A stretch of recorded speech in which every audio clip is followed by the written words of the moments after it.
At this time, let the record reflect all 15 jurors have returned to the courtroom. Everyone may be seated. Counsel waive the call. Yes, sir. Mr. Shoyne, are you doing cross? Yes, Your Honor. Proceed when you're ready. Thank you very much. Good morning, Deputy Sir. Sir, you started in law enforcement in 1997, is that correct? That's correct. I'm sorry.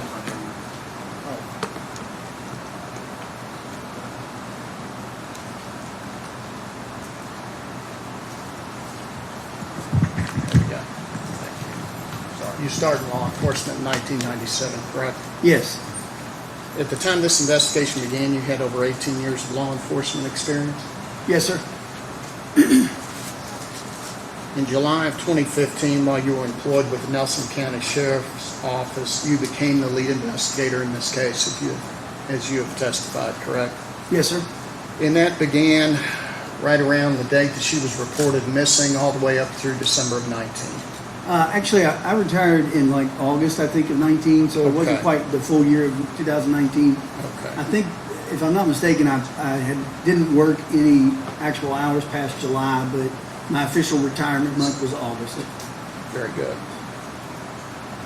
In the first year and a half between July of 2015 and December of 2016, and I'm going by an interview I saw that you had done, you estimated you put in approximately 3,100 hours of regular work hours on this case. Does that sound accurate? That sounds correct, yes. And about 400 hours of overtime at that point. Approximately, yeah. And in the 2.5 years or so that followed that, you put in thousands more hours on this case, correct? Yes, we continued to work on it, yes. You've indicated that this case became your life, in your words, during that period of time, correct? It consumed a lot of my time, yes.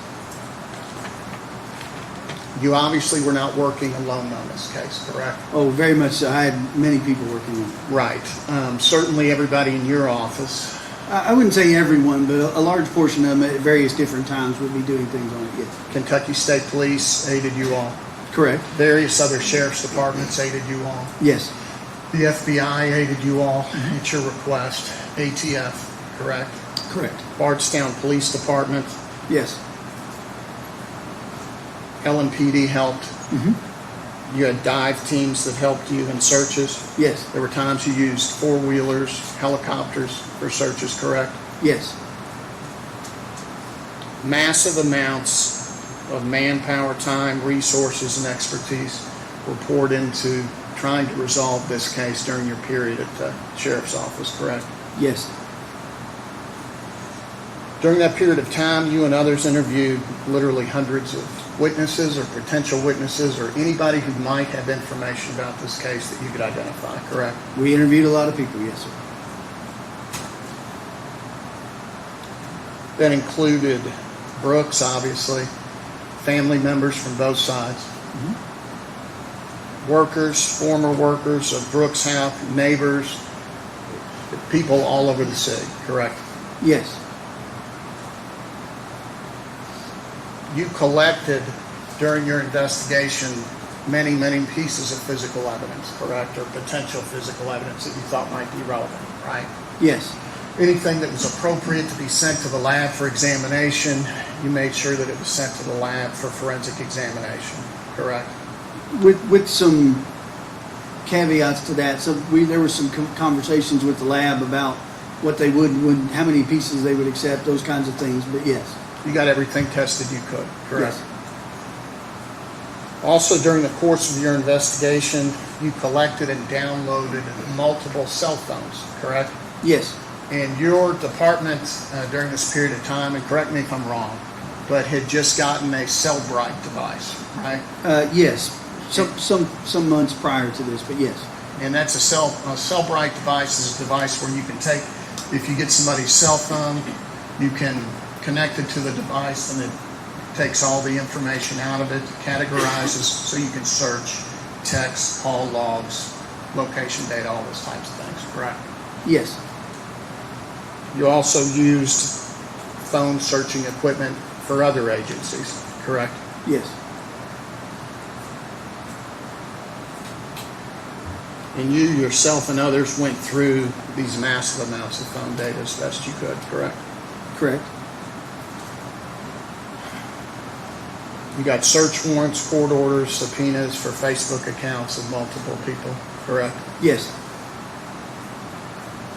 You retrieved hundreds of hours of video surveillance from all over Bardstown for any area that you might think was relevant for the relevant time periods, correct? Yes. Okay. And I'm going to stop there for a second and ask you specifically about the videos from July 3rd, 2015 that you reviewed. Okay. You and the people who were working with you.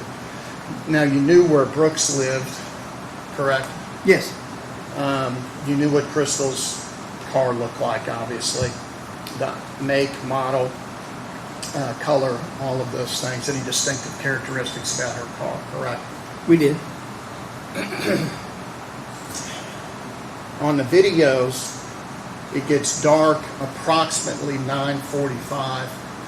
Between 9:45 and 9:50 is when you stop being able to really tell the makes and models of cars on videos that are not lighted. Is that correct? It is difficult after it gets a certain dusk, after dusk, a certain period of time, to determine make, model, color on some of them if it's a darker car.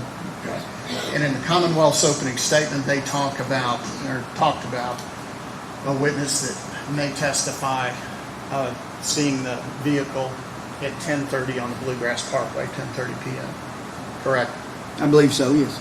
All right. In your searches of the videos, at least from what you were able to discern, you were not able to make a positive identification of Crystal Rogers' vehicle leaving or heading out anytime prior to dark, 9:45, 9:50 on July 3rd, correct?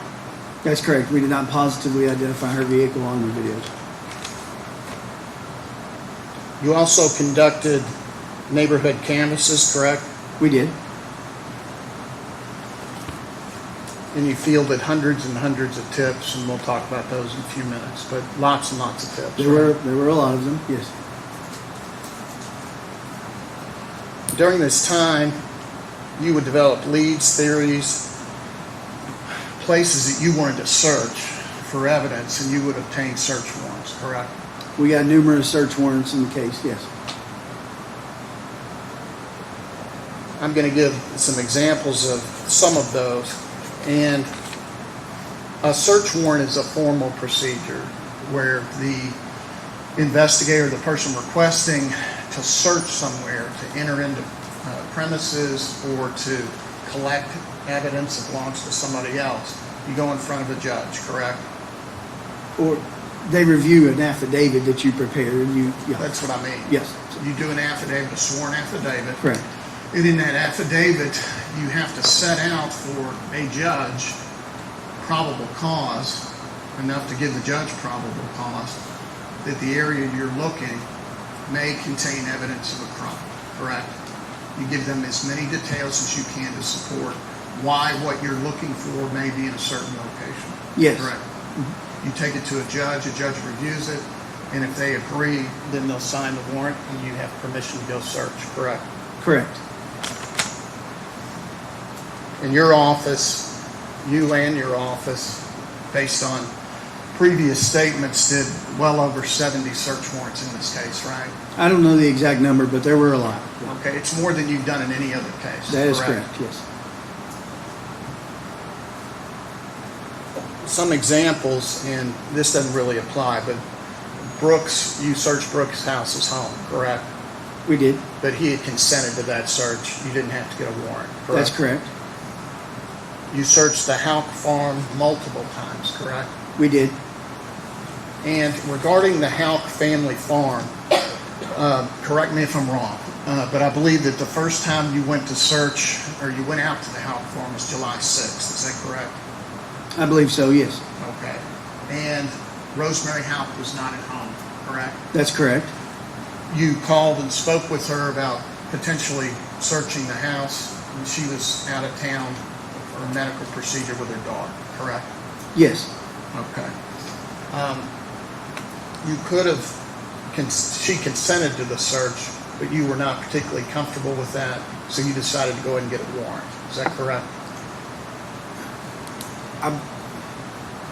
We did, yes, at some point we got the first warrant to search the farm the first time. I was not comfortable with searching the farm on consent with somebody not being there to withdraw that consent if they decided to do so. That's what I meant. Yes. That's all I meant. Gotcha. So you were not comfortable with that, so you got a warrant, and you came back on the 7th, correct? I believe they consented to the search on the 7th.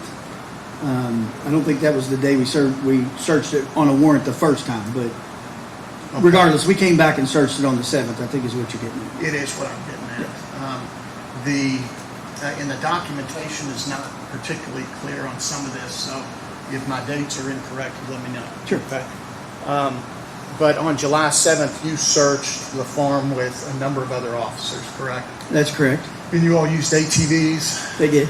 You searched as much of the farm as you could. I understand it's a big farm. It correct? is. You searched, you had particular interest in a debris pile. You all searched that, went through it, took pictures as you did that, correct? Yes, sir. You're looking, while during the period of time you're out there on the 7th, for any evidence that you can possibly find that has anything to do with Crystal Rogers and what may have happened to her, correct? Yes.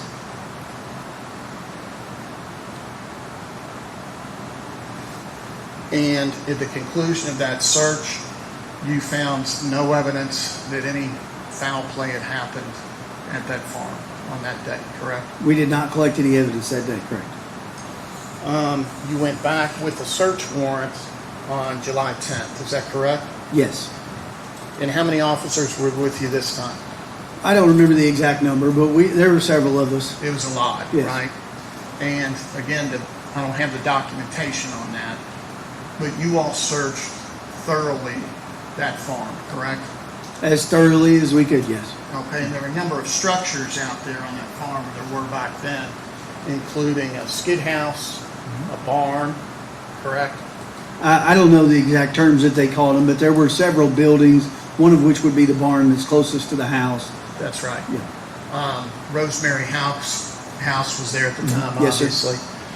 And you all searched as best you could to find any evidence that you possibly could that something may have happened to Crystal Rogers, any evidence you could to try to find her, correct? Yes, sir.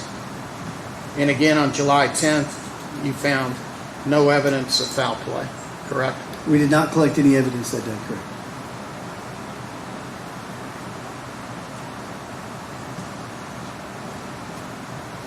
On August 10th, of 2016, and again, correct me if my date's wrong, but you did a search warrant on that Houck farm as well, correct?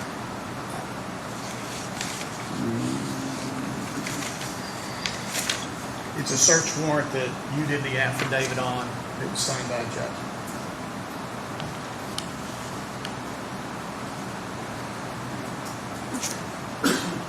Okay, I apologize. I don't have that specifically noted. Do you have the warrant with the date, or I don't know that that's the exact date, but we did do another search warrant on the farm. I just wouldn't know the date without looking at the warrant. I Okay, I'm apologize. not particularly It's been several worried about years. the date. So. It has, you're right. But you remember the search, Yes, right? we did several searches at the farm. And this was a massive search, correct? It was, yes, And you brought in other agencies for this search as well? we did, yes. Okay. The Louisville Metro Police Department dive team came in for this search. I believe so. Search bodies of water on the lake, correct?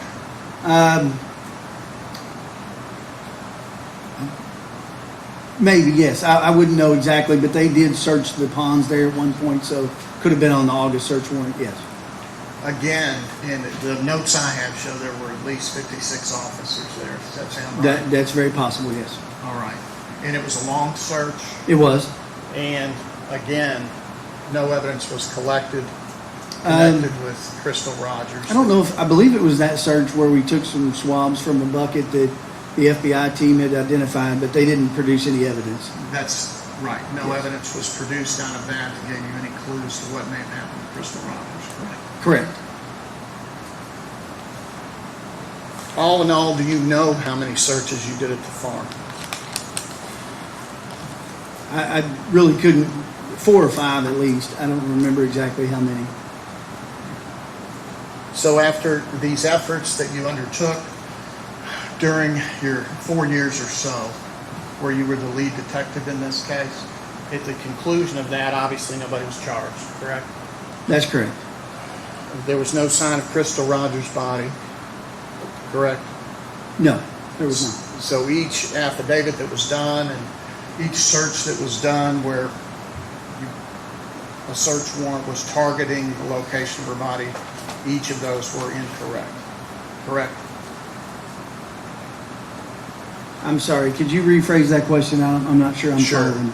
In search warrants, if you're going to search or do a dig or look for a certain piece of evidence, you have to give the judge reason to have probable cause to allow you to search in that area for what you're looking for, correct? Yes, And you think you're going to find evidence here, you get the search warrant, you go, and that point is, on none of these occasions was her body found. correct. At that point, when you retired, you had no evidence of any way that she had been killed, assuming she had been killed, shot or stabbed or anything like that. We did correct? not have any information as to the method of death, correct?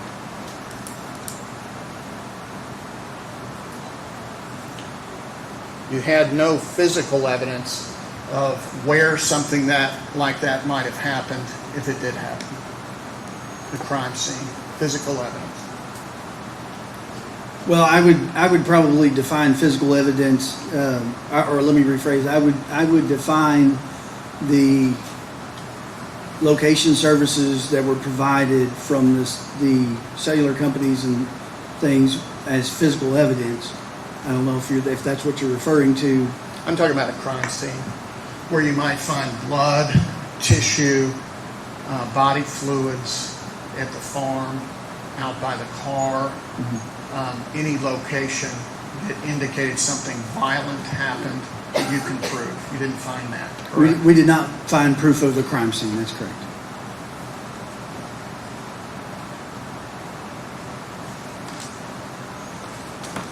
And at that point, when you retired in August of 2019, you all already had Steve Lawson's cell phone data at that point, correct? Yes, we did. All right. Now, back to the beginning, when you were assigned this case, during the early days of this investigation, Brooks Houck was very cooperative with you, correct? Yes, he was. On July 5th, 2015, he came and gave you a recorded interview, right? July the 5th, yes. On July 6th, 2015, he came to your office at your request and provided fingerprints, correct? Yes, I believe so. Gave you consent to search his home. He did. He gave you consent to search his vehicle, which you also did, correct? Yes. You collected a number of items from his home during the search, correct? I don't remember exactly what we collected from the search of the residence. Apologize. When you searched his residence, you recall, among other things, that you collected a box that had electronics in it. Okay, that may have been the second search. I don't remember. We did 2 searches of his residence, but at some point, yes, we collected some old cell phones. Yes. Yes.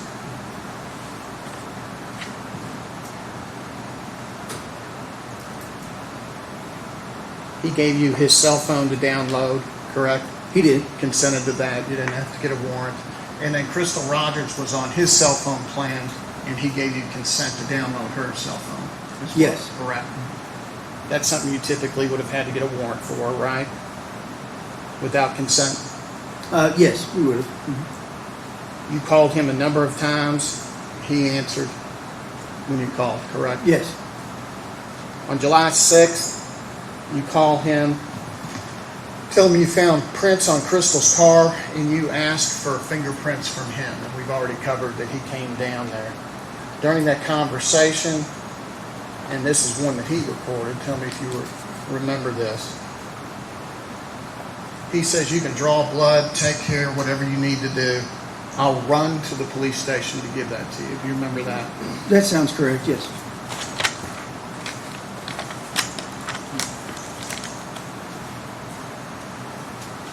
Now, regarding what she was doing when he went to bed on the early morning hours of July 4th, okay, that he covered in a couple of the different statements we just heard. That's what I want to talk to you about, okay? Okay. Which statement in particular, or both? I'm going to direct you to them Okay. as we go. On July 8th, you asked him to come down and write out the 8-page statement that we saw, correct? Yes, I asked him for a written statement. He draws a diagram for you, traces a route that he says they walked that evening, correct? Yes. Indicates that they wouldn't have left until the fire had burned down loopholes, right? Well, I believe I suggested that, but yeah, he said he wouldn't have left it burning largely, correct. He indicates that they got home, and I'm talking about his statement on July 8th, but Okay. it's the same in all, and that he went to bed right away with Eli and Crystal still up, correct? Yes. On the July 8th statement that we just heard, he indicates she's just on her phone playing. I don't know what game, but she normally plays a game. She's got several of them on there, but I don't know which one. Do you recall hearing that on the video? That sounds correct, yes. And you had spoken to him, and we just heard the tape, on July 5th, 3 days before, and recorded that conversation with Brooks as well, correct? Yes. And you all, on that occasion, July 5th, the day that her vehicle was found on the parkway, had talked also about what happened at bedtime, correct? Yes. Brooks indicated to you she goes to bed later than what I do, and you say right. Brooks says because I get up earlier than her, more often than not, usually at nighttime. She's usually playing one of those, it's not Tetris, it's one of them bubble games on her phone or something, one of them. She usually does that at nighttime right before she goes to bed. That's exactly what he said the first time he talked about what she was doing, correct, to you? That sounds correct, yes. Now, during this July 8th interview, while you are speaking with him, and let me talk about his phone for a minute, okay? He did not bring his phone with him into your office. He left it out in his vehicle, right? Yes. Okay. And you ask him for consent to download the phone, and he says, yes, it's out in my vehicle, I'm going to go get it. So he didn't bring it in there, right, initially. Correct. You walk out there, and he says, I want you to go with me. On the tape we just saw, correct? Yes. Because he didn't want to be accused of deleting items off of his phone after you just told him we're going to download the phone, correct? Yes. And you walked out there with him, he retrieved his phone, and you came back in, he gave it to you, and you began downloading it, right? Well, I took it to someone else to download. But On the yes. Cellbrite machine, correct?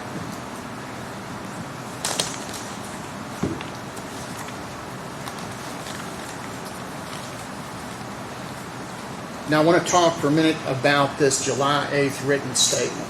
Okay.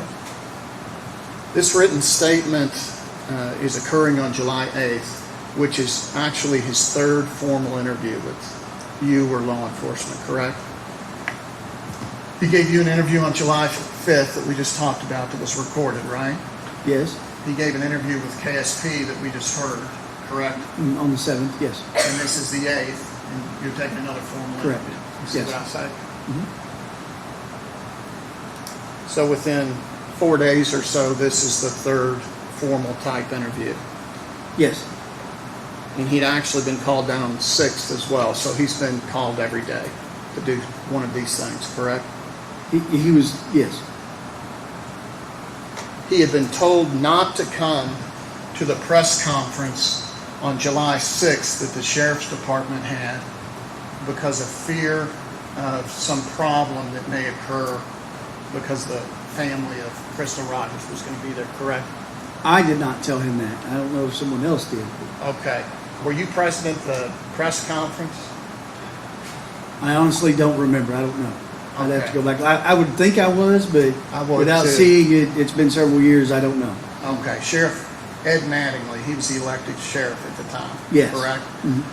And do you recall either seeing on the news him talking or being present and hearing him say, Brooks wanted to be here today, he's been cooperative, but I advised him not to come because I didn't want any problems here. I believe that's what he said, yes. You recall that. So that's occurred. Social media is obviously blowing up about this case already, right? Yes. And on July 8th, his home's already been searched, his vehicle's already been searched, you've been out to the farm twice already. He's been cooperating and he's consented to searches, right? So that's where we sit on July 8th when he's giving you the written statement in this recorded interview afterwards, correct? Yes.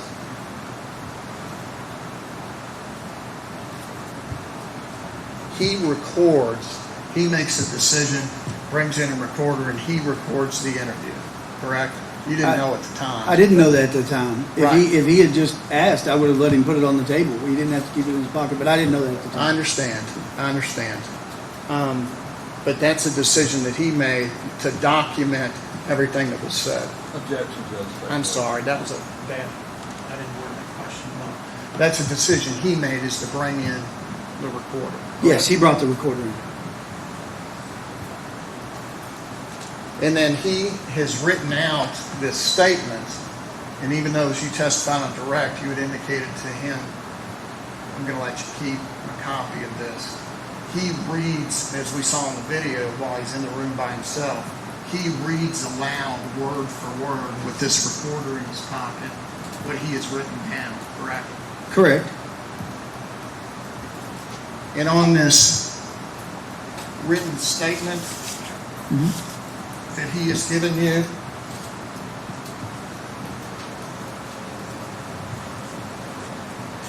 and it's 8 pages long, what he did was put an X. These are his X's, right? That's correct. On his written statement, in every single blank space on this, he puts X's, right? Or squiggly lines. Right. And he initials it, correct? Yes. Puts an X here. That was not an issue. It's not. That is. Then he's got X's anywhere there's an open space, correct? Yes. And then he also, in addition to that, asks you, nobody's going to write anything else on that, right? I had already told him that we would make sure that it couldn't be altered. I know that. But what I'm asking you is, he says that. He asks you that question, right? Nobody else is going to write on that, right? Yes. I don't want anybody messing with it, right? Correct.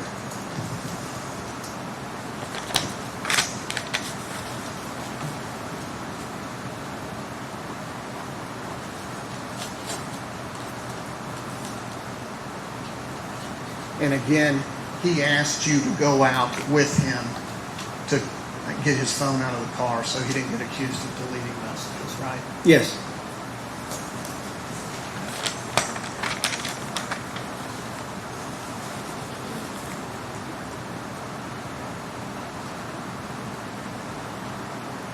Now you tell him that the phone records show this call shortly after midnight. You advise him of that, and he says, all right, correct?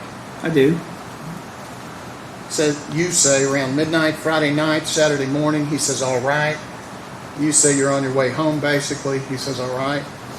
Then you ask him, do you know who that person was who called you? And he says, can you just call the number back? You remember that from your Yes, statement? sir. Sorry.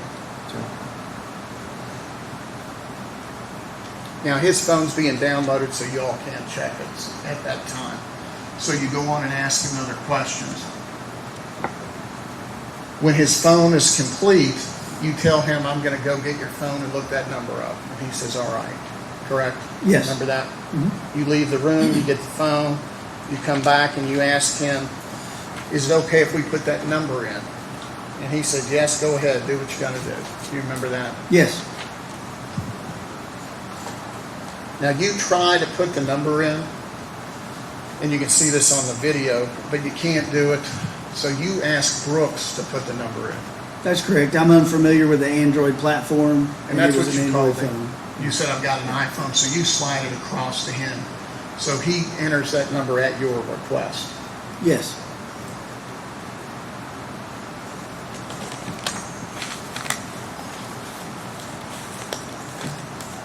He says, you just want me to put the number in, right? And you say, yeah, well, or check contacts or whatever you need to do. Brooks puts the number in, he says, just call it. And he calls the number, correct? I believe he said it came up as Stephen Lawson, and he called it, yes. He indicates to you who it is, and then he puts it on speakerphone, correct? Correct. You say, who is Steve Lawson? He says, somebody that works for me, Yes. correct? Mm-hmm. They have that conversation, Brooks and Steve Lawson do, and we'll talk more about that conversation in just a minute. Okay. This process where Brooks is helping you identify a number by calling that number, he had done that the day before with a different number, correct?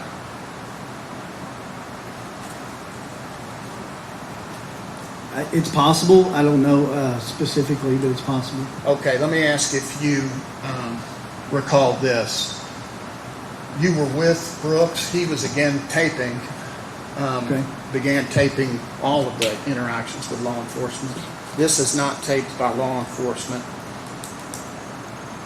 You asked him about some calls that he got in the morning, Saturday morning, and you can't identify the number, correct? It's possible. I don't have a specific memory of that conversation, but we had numerous conversations. Okay, and let me give you a few more specifics and see if you recall. Brooks says, we'll find out right now. He punches the number in, and he says, I want to do it right here in front of you. And he punches in the number you're asking him about. And it comes up. He says, oh, it's Danny Singleton. Yeah. He waits, and it goes to voicemail. You remember that now? Yes, we talked he about had done Danny that Singleton. before Yes. with a previous phone call, correct? Yes, that's very possible, yes. I apologize. It has been a long time. I understand. If it wasn't recorded to review, you know. So let's go back to the conversation he had with Steve Lawson there in front of you, okay, on July the 8th in the interview room.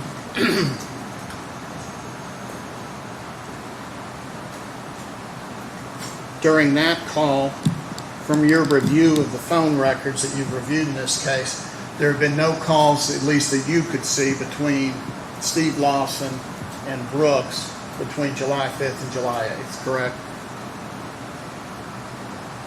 That's correct. So this call, as soon as Steve Lawson begins talking, he begins talking about a rental apartment. Yes. Or a it rental seems so, home. yes. And numbers for a rental home. Correct. Yes.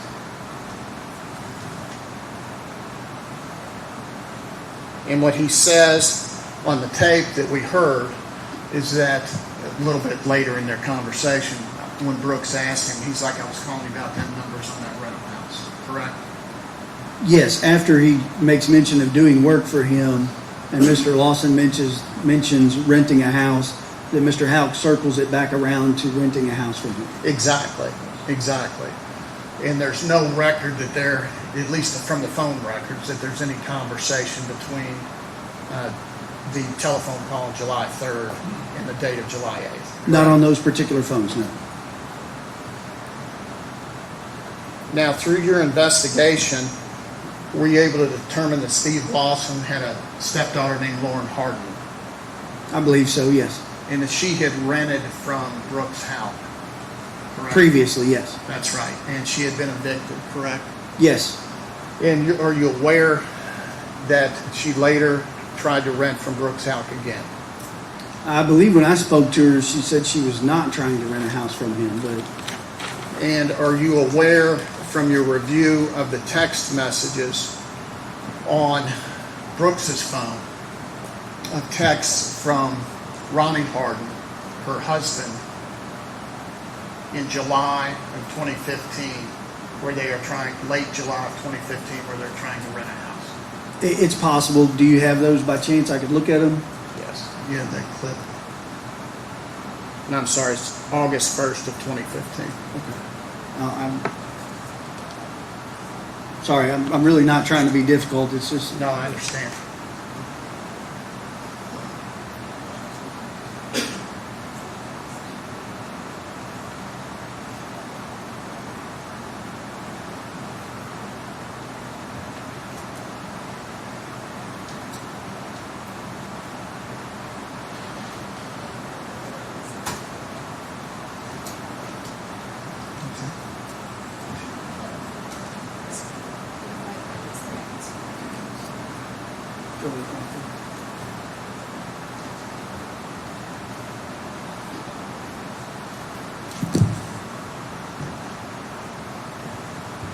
Okay, these are texts. You know Ronnie Harden is Lauren Harden's husband at the time, like that, correct? yes, correct. You see these texts from August 7th on down talking about rentals. He says we'll take it. Becomes available on Monday. If we could look at it when it's empty, we would really appreciate it. Sounds like they're probably talking about a rental house.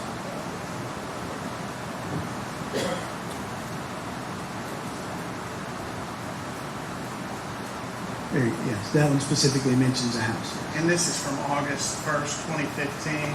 Yes. What does Ronnie Harden text to Brooks? Since what's going on this morning, can we look at some house today, please?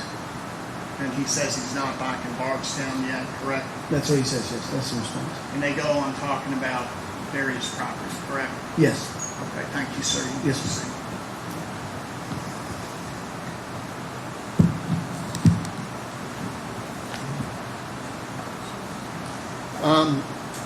Moving forward in this interview of July the 8th, there's obviously a time when Nick Houck, Brooks' brother, calls Brooks while he's sitting there after he's got his phone back during the interview, correct? that's correct. And Brooks is sitting there in front of you, looks at his phone, sitting in front of you, says, "Can I get this?" Correct? And he answers the phone, Yes. right? Mhm. And he has a brief conversation with Nick there in front of you, correct? Yes. Well, I can't hear the other side of the conversation, but he did Who leave he it. identifies as Nick. Yes, he tells correct? me later that it's Nick, yes. Right.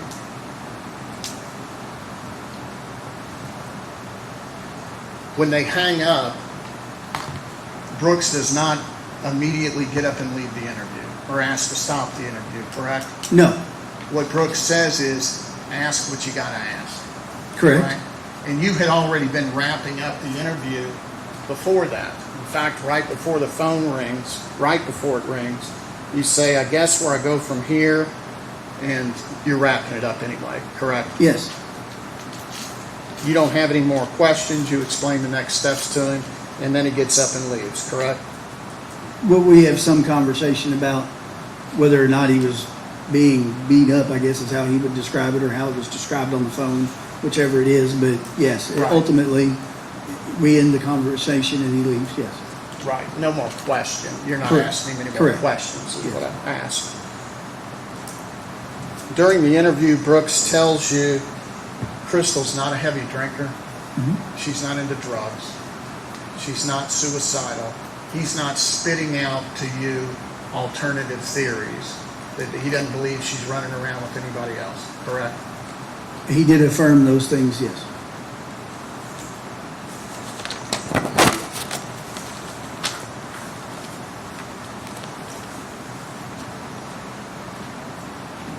Now, sir, you would agree with me, you've investigated cases for a long, long time. It is not preferable for people in your position when you're investigating a crime to have details about your investigation given to the public. Do you agree with that? We generally prefer to keep most details to the investigative team. Absolutely.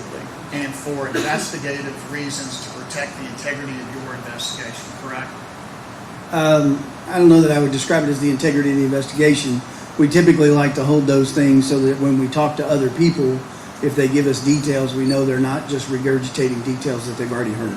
That's what I meant by integrity. I sure didn't mean your integrity, but I mean the integrity of the investigation itself. If you're out interviewing people What you don't want, you want the truth, right? Of course. What you don't want is for them to be spitting out stuff that either they're intentionally molding the things they've heard or they've somehow been influenced by what they've heard. You want their personal knowledge, not Yes. what they've heard about the investigation, correct? Yes. And in October of 2015, early in this investigation, this July 8th interview that we just watched a lot of, not by you, but was released to the public, correct? Correct. All right. That was not your decision, right? It was not. It's not a decision you would have made, is it? Correct. And that was released, and it was given, first of all, it made it to the Gazette, right? That's the newspaper in Nelson County. Well, since our agency, I don't know exactly where it went first.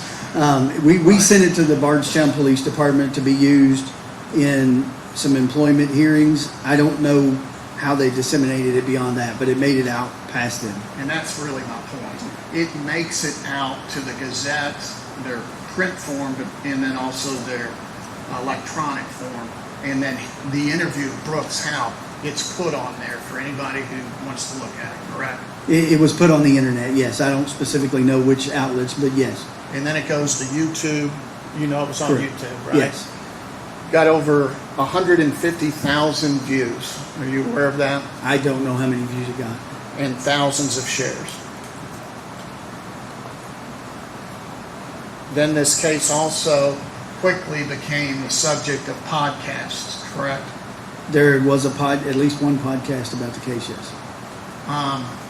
Obviously, it's all over social media. And then it was a subject in 2018 of a 6-part national documentary on the Oxygen Network, correct? Yes. All right. And during that 6-part, I know that you've seen it, the documentary, they have a couple of interviews from you, but they have interviews of family members of Crystal Rogers. They have theories. They have their own investigators. All of that stuff is put out in the media, correct? Through this show. Yes, the show aired nationally, I believe.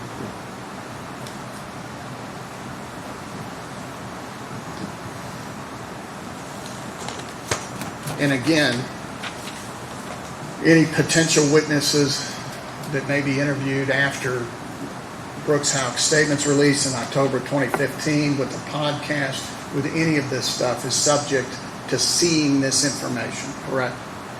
The information was out there for them to see, yes.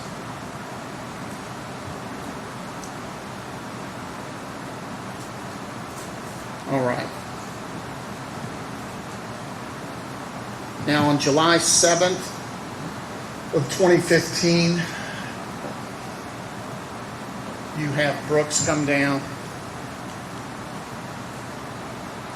There's a period of time, and you indicated when you testified a few minutes ago. I had the date wrong. I was talking about July 6th. You had Brooks come down to give you fingerprints, correct? I think so, yes. I didn't look at the date on that card today, but yes. And when you testified on direct examination, you all were talking about this Terrell tip, right? I did speak with him. I couldn't guarantee that it was the 6th, but if you say it's on the recording on the 6th, I wouldn't argue that with you. It is, with Brooks. You talked Correct. to him about it. Yes, I talked to him about it, yes. But just so I want to make sure it's clear what happened with this. So what happened was With the conversation or the tip? I the apologize. tip, Okay. and then we'll talk about the conversation, okay? The tip, again, you got thousands. You got as many tips as you could ever want, right? And these tips may be way more than you wanted, but the tips were all over the board with information that you were receiving about Crystal Rogers, about her vehicle, about theories on the case, correct? We got a lot of tips about a lot of different stuff, yes. Okay. In your own words, you have testified that you got 30 tips that the car was on the bluegrass on Saturday, 30 of them that said it wasn't, right? I don't recall testifying to that, but there were a lot of tips both ways on the bluegrass, yes. Okay. You got tips, as you have indicated that she was sighted in Rhode Island. Yes, I believe one of the tips was from Rhode Island. Yeah. You got tips that there was a blonde woman walking down the bluegrass. I don't On remember her that cell one phone? specifically, but Remember maybe, that? yes.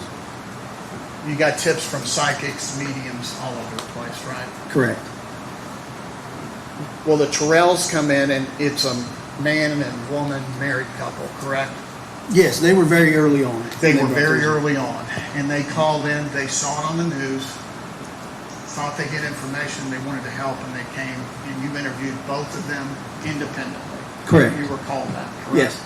And both of them give you the same story, that on Sunday, which would have been the 6th of July, I'm sorry, The 5th. the 5th, Yeah, yeah. on the 5th, that they spotted Crystal Rogers on 49. Well, they thought they did. They were pretty certain that it was her. They were pretty certain that it was her. They spoke And with they her. both said, we saw her picture on the news. Mhm. She was in a maroon sedan.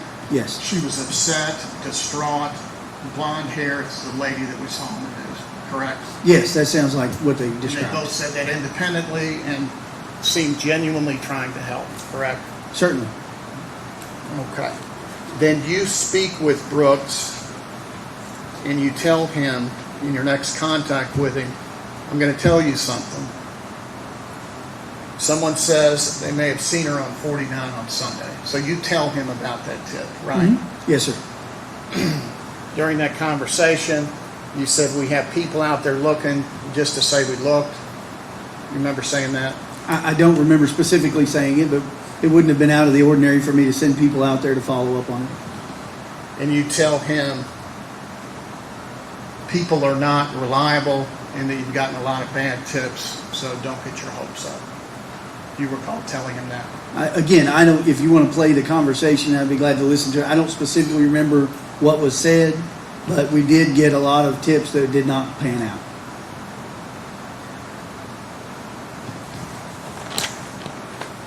We're going to play that conversation a little bit later. Sure. Now I'm going to move on, sir, to the physical evidence and the processing tasks that you took in this case. Obviously, as you testified, Crystal Rogers' vehicle that was located on the expressway is an important, critical piece of evidence, right? Yes.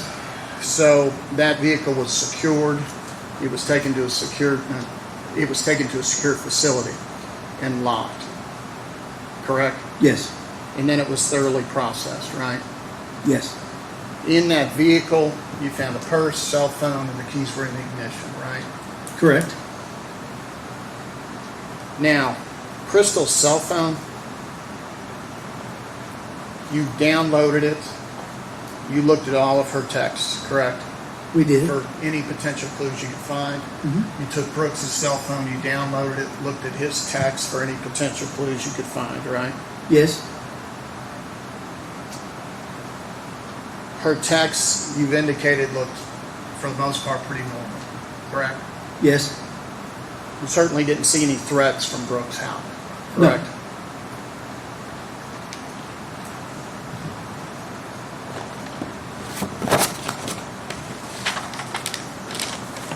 You looked at the text on Brooks Houck's phone, and it looked, for the most part, normal, what you would expect to see, correct?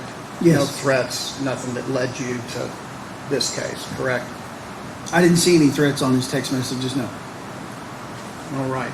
The text from July 3rd.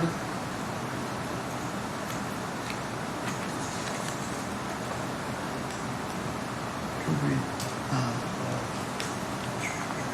number 7, please.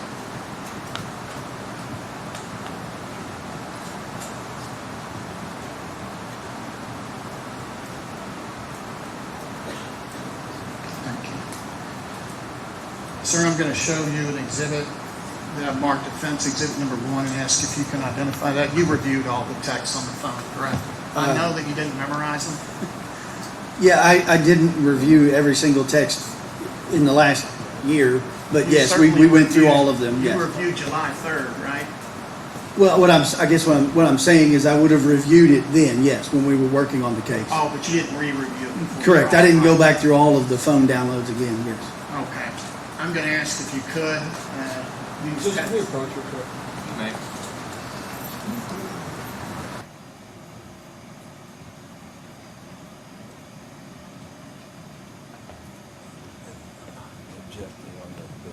What I reject to is this is hearsay.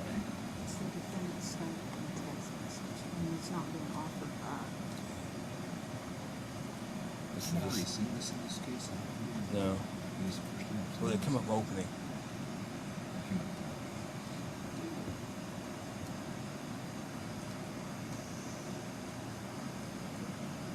Is the objection hearsay? I think that's what they're objecting to. Okay.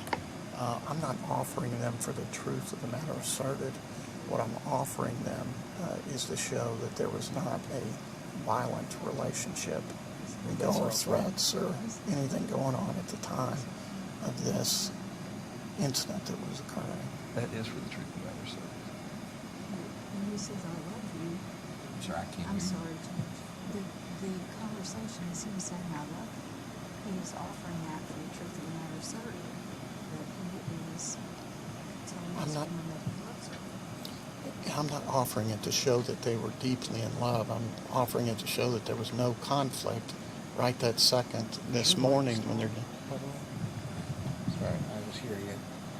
I didn't mean to interrupt you, but it takes getting used to being mic'd up. Is this a good time to take a lunch break from the jury, you think? That'd be fine. Okay. Come back before we bring it in and finish up. How about that, too? Thanks. Thank you. Ladies and gentlemen, of the jury, what we're going to do at this point is go ahead and take a lunch break. I want to go ahead and remind you the same admonitions are still in place. Do not discuss this case among yourselves. Do not let anybody discuss this case with you. If anybody attempts to discuss this case with you, I need you to legally report that to me, and you're not to file and make up your mind about the case until you've heard all the evidence, received the instructions from the court, and you've gone to the jury room to consider what your fellow jurors have to say about the case. Again, there can be no outside research. Everything has to be done based upon what occurs here in this courtroom. We're going to take an hour for lunch. We're going to get along. We'll come back at 1:15. 1:15, be back in the jury room, okay?